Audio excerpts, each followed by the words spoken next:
நீ தப்பு பண்ணியிருந்தானே காலில் விழுந்திருக்க. தப்பு பண்ணாத. நான் காலில் விழுவே மாட்டேன். நான் தப்பு பண்ணியிருக்காட்டி நான் காலிலே விழ மாட்டேன். நீ என்ன நினச்சிக்கிற, காசை வச்சு நீ எதையும் செய்யலாம்.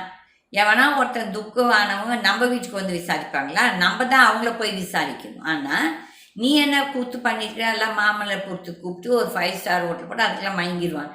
வேணா ஒரு சில முட்டாள்கள் மயங்குவாங்க. ஆனால் அதில் ஒரு பொண்ணு நிஜமாவே உன் பணத்தை திருப்பி மூஞ்சில் எடுத்தா எரியா பாரு. அவள் நிஜமாவே அந்த பொண்ணை நம்ம வந்து பாராட்டணும். நிஜமாவே கவர்மெண்ட் வந்து அவளுக்கு நல்லது செய்யணும். அந்த பொண்ணுக்கு ஏதோ ஒரு ஜாபோ ஏதோ ஒன்று பண்ணணும். மிச்ச தற்கூறிங்க வந்து கேட்க சொல்லுதுங்க, தம்பிய மகன் மாதிரி மயிரும். இந்த மாதிரி மகனை தான் நீங்கள் பெற்று வளர்ப்பீங்களா அடி பொம்பளைங்க? உங்கள் சொந்த மகன் செத்து போயிட்டா இந்த மாதிரி இவனை பற்றி இப்போ தலையில் தூக்கி ஆடுறீங்க. வெக்கமா இல்லை? வெக்கமா இல்லை உங்களுக்கு எல்லாம்? என் மகன் மாதிரியம்மா இந்த மாதிரி மகனையாக பெற்றுட்டு சனியை பிடிச்சவன் இவெல்லாம் நாசமாக போக வேண்டியவன். இவெல்லாம் நாட்டுக்கே ஒரு கேடு. இவெல்லாம் ஒரு முதல் அமைச்சராக வந்தால் நாடு குட்டி சவராயிடும். முதலே குட்டி சவர ஆயிடுச்சுக்கு இன்னும் குட்டி சவராகும்.